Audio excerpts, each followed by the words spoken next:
A chill lingers in the abandoned convents of the old Ottoman frontier, not from the wind, but from the stories everyone swore were too delicate to record. And whenever a traveler asked what became of the vanished sisters who once tended candles and sang hymns behind heavy stone walls, the locals only offered a nervous smile and said, "Some histories were never meant for parchment," which, of course, is exactly why we're telling it. Picture a sprawling empire stretching from Balkan mountains to desert horizons, ruled by sultans whose palaces glittered with silk and whose courts whispered with politics sharper than any blade. The Ottomans were brilliant administrators, unmatched architects, feared conquerors, but even empires with clean marble floors cast long shadows. And in those shadows lived the stories of the women taken from Christian convents sitting along the empire's restless borders. Stories so unsettling that even the empire's own chroniclers quietly skipped them, not because they were unspeakable, but because they were inconvenient. Start in the late 1300s, when frontier raiders known as Akonki swept through villages faster than news could travel. They weren't officials, not soldiers of the polished imperial army, more like private freelancers of chaos who answered to warlords rather than law. When they reached a convent, they didn't burn it. They didn't need to. They simply walked inside, knowing no one there could challenge them. The sisters, devoted to prayer and silence, suddenly found themselves catalogued like spoils. Not harmed, not exactly, but reassigned in the coldest bureaucratic sense of the word.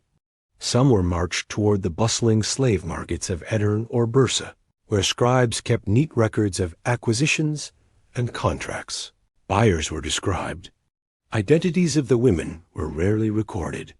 A few were trained into palace service, cleaners, cooks, caretakers. Others became pieces in political arrangements disguised as charity, relocated to Muslim households under the claim of protection, which sounded noble but usually meant something far more binding, more permanent. A vow of obedience replaced by one of ownership. And then there were the rumors, the ones whispered behind locked shutters whenever traveling merchants arrived. They spoke of certain convents taken not for labor or ransom, but for recruitment. Beautiful voices? Those were prized. A nun with a gifted singing voice might find herself delivered straight to the imperial palace, stripped not of dignity, but of choice, turned into a performer for audiences she had never dreamed of. Her hymns were placed with courtly melodies designed to soothe pashas after long councils. It wasn't violence. It wasn't kindness. It was something colder. Transformation without permission. The strangest stories came from the Balkans during the early conquests, when the empire was expanding like a rising tide. Some convents were spared entirely, untouched, unbothered, while others were mysteriously emptied. No struggle, no ashes, no signs of flight. Just abandoned rosaries and half-finished manuscripts. Locals insisted the sisters were taken for their knowledge, because, believe it or not, nuns were prized for skills Ottomans desperately needed: reading, herbal medicine, midwifery, even textile expertise. They were escorted across borders like valuable scholars, but were never allowed to return home. A gilded cage is still a cage. One Balkan folktale tells of a sister renowned for her healing herbs. When her convent fell, an Ottoman commander demanded she treat his wife. Impressed by her skill, he gave her a beautiful home, servants, and endless ingredients, yet forbade her from ever leaving the estate. She lived comfortably, lavishly, and completely alone, longing every day for the simple stone chapel she once considered the whole world. Another haunting legend comes from the Serbian hills. It claims a group of sisters was taken to sing prayers over the newborn son of a provincial governor, a strange demand rooted in superstition rather than faith.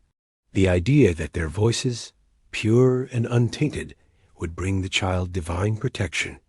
They were kept for years, singing lullabies in a language the household didn't understand. until the boy outgrew the need for blessings. After that, no one knows where they went. And the most unsettling truth?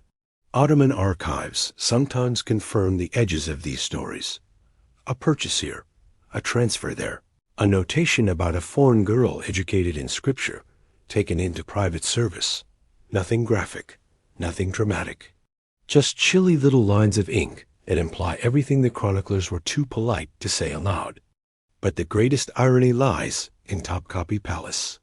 Among its endless rooms, scholars found faint notes suggesting that a few former nuns eventually rose to positions of surprising influence inside the imperial harem, tutoring children, advising noble women, even managing sections of the palace household.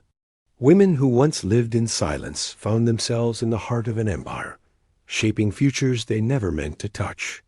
Was it fortune? Was it captivity? Or something disturbingly in between? History rarely gives clear answers. It prefers echoes, contradictions, and uncomfortable questions that linger like footsteps in a dark corridor. And so the story of the Christian nuns under Ottoman rule becomes neither a tale of simple cruelty nor simple mercy, but a haunting reminder of what happens when lives are rewritten by forces far beyond their walls. Some vanished, some adapted, some rose to power, but none walked back through the convent gates the same way they left. And that's how devotion turned into a fate no prayer could undo, a fate still whispered in abandoned chapels whenever the wind slips beneath the doors. If you think this was unsettling, wait until you hear what one Ottoman sultan did to keep every threat, including his own family, under control. Subscribe and step deeper into history's darkest corners.